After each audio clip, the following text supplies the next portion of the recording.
सनातन हिंदू धर्म की।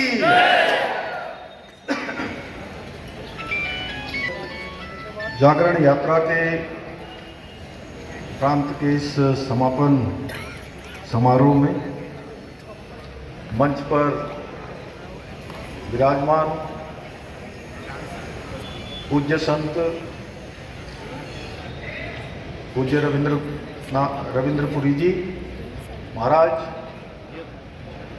और हम सबको जिन्होंने बहुत विस्तार से देश के अंदर चलने वाले अनेकों कार्यक्रमों के बारे में बजरंग दल विश्व हिंदू परिषद के द्वारा अनेकों जो कार्यक्रम किए जा रहे हैं उन सब के बारे में विस्तार से हमारे सामने अपना उद्बोधन रखा। ऐसे आदरणीय विनायक जी, अंतर्राष्ट्रीय संगठन महामंत्री, प्रदेश के अध्यक्ष, हम सब के मार्गदर्शक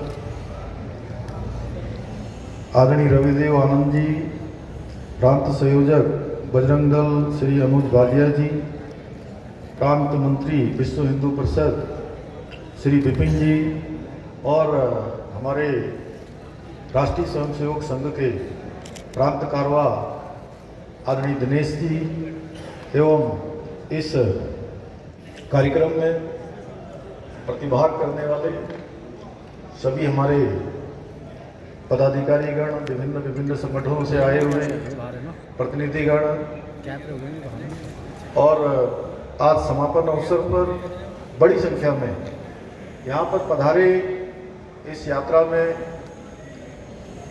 उपस्थित भाइयों एवं बहनों, मैं सबसे पहले आप सभी को सनातन संस्कृति के संरक्षक विश्व हिंदू परिषद के एवं बजरंग दल के सभी कार्यकर्ताओं को, भाई बहनों को, उनके द्वारा जो अनेकों कार्य किए गए और प्रांत के अंदर बहुत ही हर्षोल्लास के साथ जो शौर्य यात्रा निकाली गई है, मैं आप सबको प्रणाम करता हूं, सबको नमन करता हूं।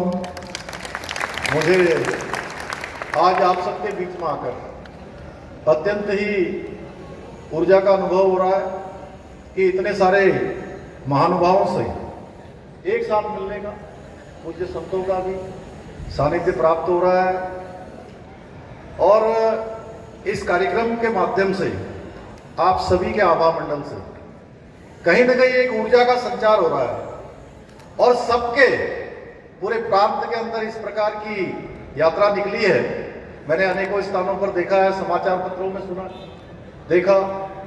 निश्चित रूप से आपने वैसे तो विश्व हिंदू परिषद और बजरंग दल के तत्वाधान में पूरे देश के अंदर ये यात्रा निकल रही है, आदरणीय विनायक जी ने हम सबके समक्ष बताया, लेकिन प्रांत के अंदर, देवभूमि के अंदर सबको जागृत करने का, सबके मन मस्तिष्क को फिर से ताजगी भरने का काम आप सब लोगों ने किया। आप सब बधाई के पात्र हैं। भाइयों बहनों, आज हम सभी शौर्य जागरण यात्रा के समापन अवसर पर यहाँ एकत्र हुए हैं।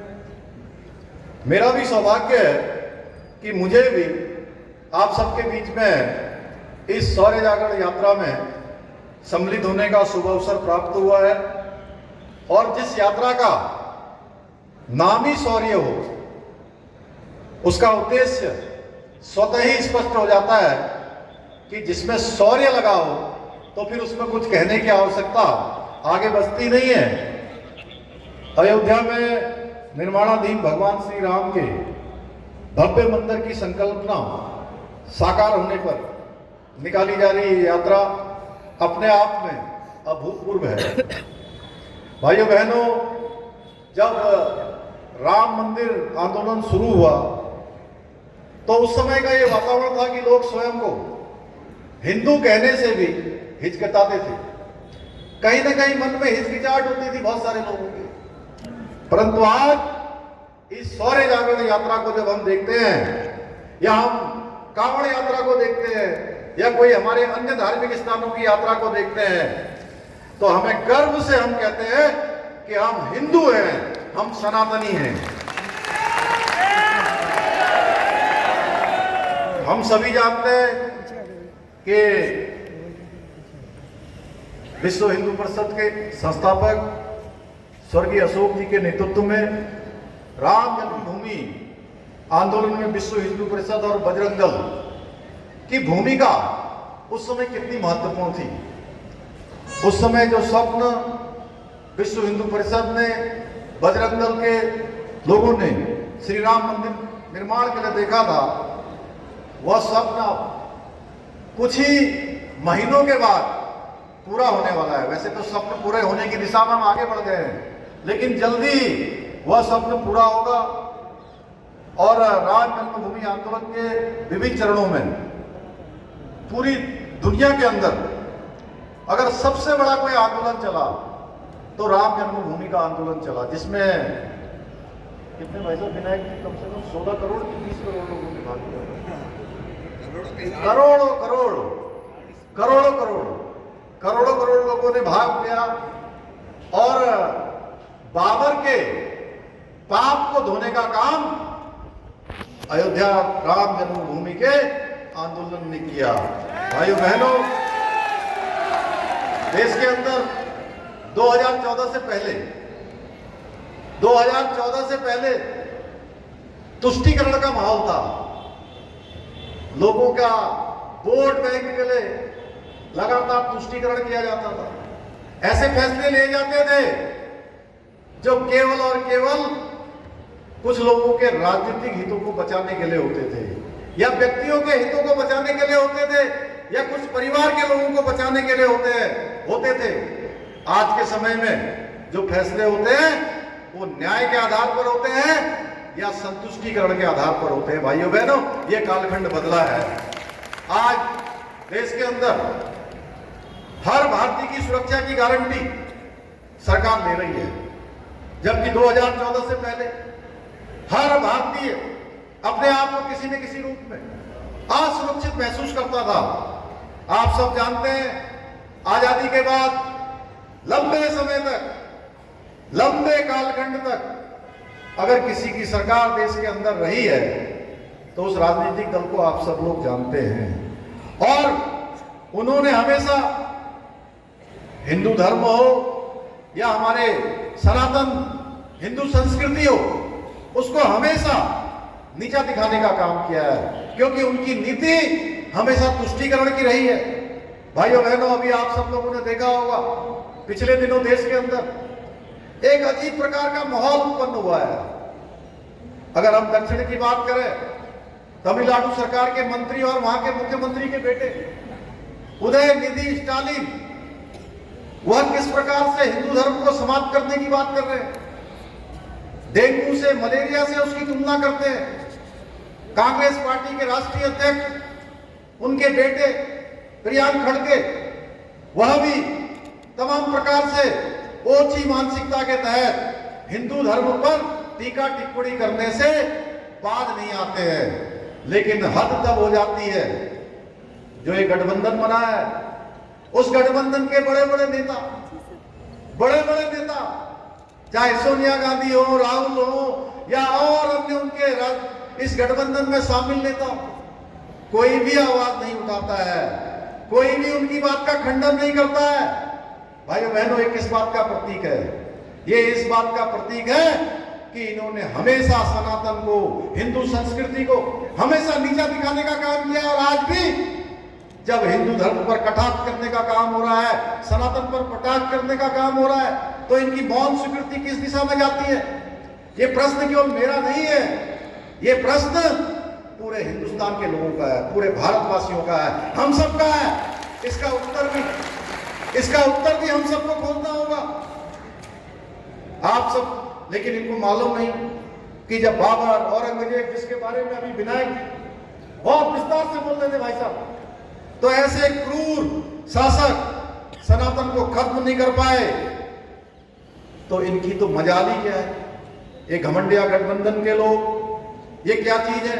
मैं आप सबसे आज, मैं यहाँ पर इतने नौजवान, यहाँ तरुणाई आई हुई है और पूरे ऊर्जा के साथ, जोश के साथ, उमंग के साथ आप सब लोग जिस प्रकार से नारे लगाते हुए यहाँ पर आ रहे हैं, ये देखते ही बनता है कि आपके मन में किस प्रकार का उत्साह है, किस प्रकार की ऊर्जा आपके अंदर भरी हुई है। इसलिए मैं आप सबसे अपील करना चाहूंगा कि आज देश के हर कोने कोने में हर सनातनी को और देश की मिट्टी से प्यार करने वाले सभी को, ऐसे लोग जो तुष्टीकरण को बढ़ाने वाले हैं, तुष्टीकरण जिन्होंने लगातार किया है, जिनकी संस्कृति में केवल तुष्टीकरण रहा है, जिनका कार्य व्यवहार केवल तुष्टीकरण रहा है, जिन्होंने कभी देश के अंदर न्याय के सिद्धांत पर काम नहीं किया है, ऐसे लोगों से सतर्क रहने की आवश्यकता है। और हम सब लोग मिलकर आज यहां से जाएंगे तो हम सब लोगों को ये संकल्प लेना होगा, एक सौगंध लेनी होगी, एक शपथ लेनी होगी कि ऐसी ताकतों को रोकना है जो हमारे हिंदू धर्म के लिए, हमारे सनातन के लिए, देश की एकता और अखंडता के लिए खतरा है। भाइयों बहनों, आदरणीय प्रधानमंत्री मोदी जी के नेतृत्व में भारतीय जनता पार्टी की सरकार सनातन को सुरक्षित रखने के लिए दिन रात काम कर रही है। आज देश के अंदर चाहे 3 तलाक का खात्मा हो, कश्मीर के अंदर जहां कहते थे देश के अंदर एक विधान, दो संविधान और 2 निशान नहीं चलेंगे, उसको समाप्त करने का काम, जैसे काले कानून की समाप्ति, और जिसके लिए आप सब लोगों ने, बजरंग दल ने, विश्व हिंदू परिषद ने जो बीड़ा उठाया था, और हम सब, मुझे भी याद है बाल्यकाल में हम छोटे छोटे थे और कहते थे कि राम लला हम आएंगे, मंदिर वहीं बनाएंगे। और आज भगवान राम का भव्य और दिव्य मंदिर वहां पर बन रहा है। काशी विश्वनाथ का भव्य काशी कॉरिडोर हो, और चाहे उत्तराखंड देवभूमि के अंदर केदारनाथ जी का पुनर्निर्माण हो, या बद्रीनाथ जी का मास्टर प्लान हो, या केदारनाथ जाने के लिए रोपवे का शिलान्यास हो, या हेमकुंड जाने के लिए रोपवे का शिलान्यास हो, या 4 धाम जाने के लिए आज सड़कों का निर्माण हो, या आने वाले समय में मानसखंड में आदि कैलाश तक जाने के लिए कैलाश यात्रा सड़क मार्ग से जाने के लिए सड़क का निर्माण का कार्य प्रस्तावित हो। ऐसे अनेकों महत्वपूर्ण कार्य जो आज हो रहे हैं, जिनके बारे में कभी सोचा भी नहीं जाता था। इन सभी कामों को आने वाले समय में हमारी पीढ़ियां हमेशा याद रखेंगी। भाइयों बहनों, पिछले 9 वर्षों में आदरणीय प्रधानमंत्री मोदी जी की मजबूत इच्छा शक्ति के बल पर देश के अंदर आतंकवाद, नक्सलवाद, उग्रवाद, ऐसी अनेकों गतिविधियां जो देश के अंदर चलती थी, दीपावली आती थी, दशहरा आता था, होली आती थी, या कोई भी त्योहार आता था, रक्षाबंधन आता था, तो भय का माहौल पैदा हो जाता था।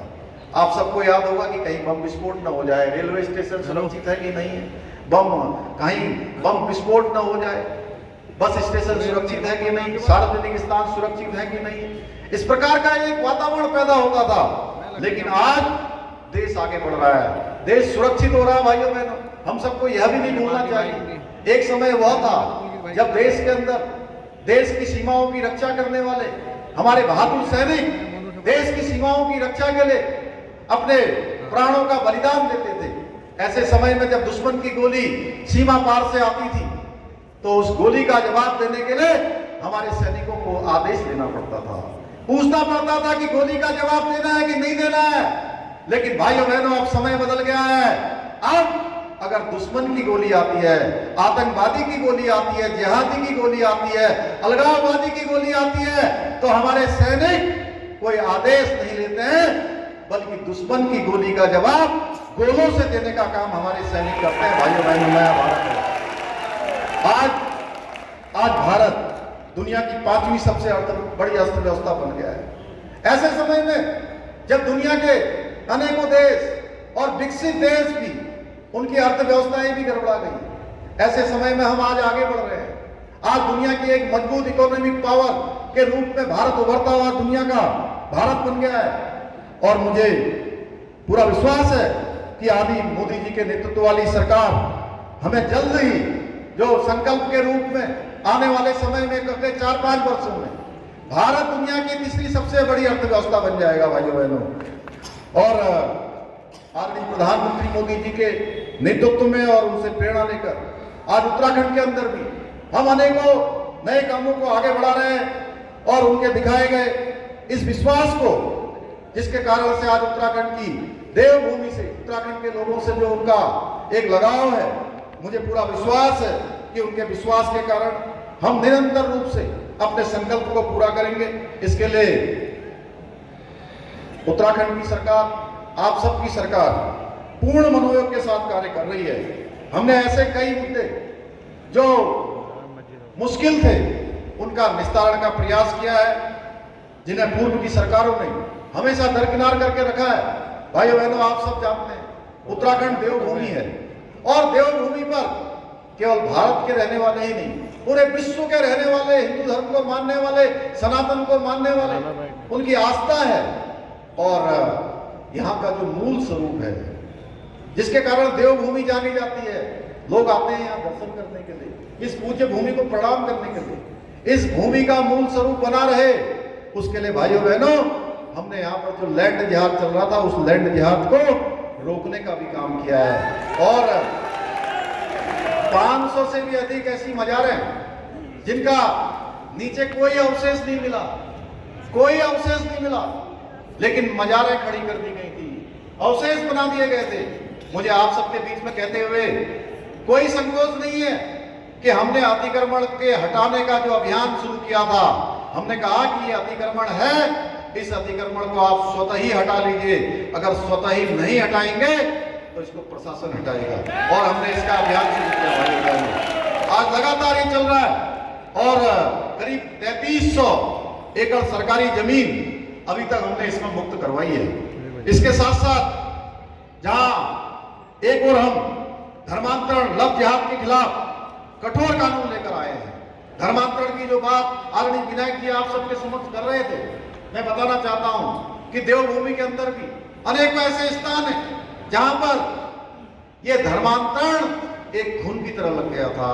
ये बात लगातार हो रहा था, कहीं पर डराकर, कहीं धमकाकर, कहीं प्रलोभन देकर, मनगढ़ंत बातों को समझाकर अनेकों ऐसे लोगों को, सीधे साधे भोले भाले लोगों को लगातार उनका मतांतरण करवाया जा रहा था। भाइयों बहनों, इस मतांतरण को रोकने के लिए भी हमने पूरे देश का सबसे सख्त कानून बनाया है, और 10 साल तक की सजा का इसमें हमने प्रावधान किया है। बिना जिलाधिकारी की अनुमति के अब ये मतांतरण, धर्मांतरण नहीं हो सकता। इसके साथ साथ प्रदेश के अंदर समान नागरिक संहिता, जिसकी लगातार देश के अंदर मांग उठती रही है, देवभूमि उत्तराखंड की महान जनता का मैं नमन करना चाहता हूं, उनका आभार व्यक्त करना चाहता हूं कि उन्होंने उत्तराखंड राज्य के स्थापना के इन 22 सालों में पहली बार किसी राजनीतिक दल को दूसरी बार लगातार सरकार में आने का, सेवा करने का अवसर प्रदान किया। और हमने तभी ये प्रस्ताव रखा था कि नई सरकार के गठन होते ही हम सबसे पहले, अगर कोई सबसे पहला निर्णय करेंगे तो प्रदेश के अंदर समान नागरिक संहिता का कानून बनाने का करेंगे। और भाइयों बहनों, नई सरकार के गठन होते हमने निर्णय किया, जल्दी ही हमको कमेटी सारा संकलन करके वो ड्राफ्ट देने वाली है, और ड्राफ्ट देते ही हम इसको लागू करने की दिशा में आगे बढ़ेंगे। ऐसे अनेकों कार्य, जो बहुत सारे ऐसे काम थे जिनको एक तरह से बहुत मुश्किल समझा जाता था, उन सभी पर हमने आप सबकी ताकत के बल पर हम आगे बढ़े हैं। धीरे धीरे हम निर्णय ले रहे हैं, बहुत ज्यादा बातें न करते हुए हम उन पर एकदम से निर्णय लेकर उनको आगे बढ़ाने का काम कर रहे हैं। मैं आज के इस अवसर पर आप सबको एक विश्वास दिलाता हूं कि उत्तराखंड के अंदर आपकी सरकार सनातन के खिलाफ, हिंदू धर्म के खिलाफ किसी भी साजिश को हम किसी भी कीमत पर यहाँ कामयाब नहीं होने देंगे। जो आपके अनेकों मुद्दे हैं, जिन पर चाहे धर्मांतरण हो, मतांतरण हो, लैंड जिहाद हो, लव जिहाद के मामले, जो अनेकों इस रूप में आते थे, हमारी बहन बेटियों के साथ लगातार धोखा किया जाता था, उनकी जिंदगी से खिलवाड़ किया जाता था, लगातार उनके साथ, उनके जीवन के साथ लगातार खिलवाड़ करने का काम ऐसे लोगों के द्वारा किया जाता था। हमने उसमें भी अनेकों प्रकार से शक्तियां करने का काम किया है, जिसको आप सब लोगों का जो काम है, उस काम को सरकार भली भांति समझती है। उसको हमने तय किया है कि हम किसी कीमत पर उत्तराखंड में ये सब नहीं होने देंगे। भाइयों बहनों, ये मेरा और मेरी सरकार का विकल्प नहीं संकल्प है, और ये संकल्प हमारा तभी पूरा होगा, इसमें आप सबका भी कहीं न कहीं योगदान हर रूप से, जिस प्रकार से आप आज संगठन की शक्ति को बढ़ाने में लगे, समाज की शक्ति को बढ़ाने में लगे, आप सबका सानिध्य, आप सबका सहयोग, आप सबका आशीर्वाद हमें इसी प्रकार से प्राप्त होता रहेगा। हमारे पूज्य संतों का आशीर्वाद हमको लगातार इन कामों में मिलता है, क्योंकि जब भी हम ऐसा काम करते हैं, हमने जैसे ही धर्मांतरण का कानून बनाया, तो हमारे पूज्य संत रविंद्रपुरी जी के नेतृत्व में संतों के एक बड़े प्रतिनिधि मंडल ने यहीं से हमको शुभकामनाएं भेजी, अपने वीडियो से संदेश भेजे, समाचार माध्यमों से संदेश भेजे और पूरे देश के अंदर ये प्रसारित हुआ कि उत्तराखंड की सरकार ने एक कठोर कानून बनाया है। यही हमारी शक्ति है।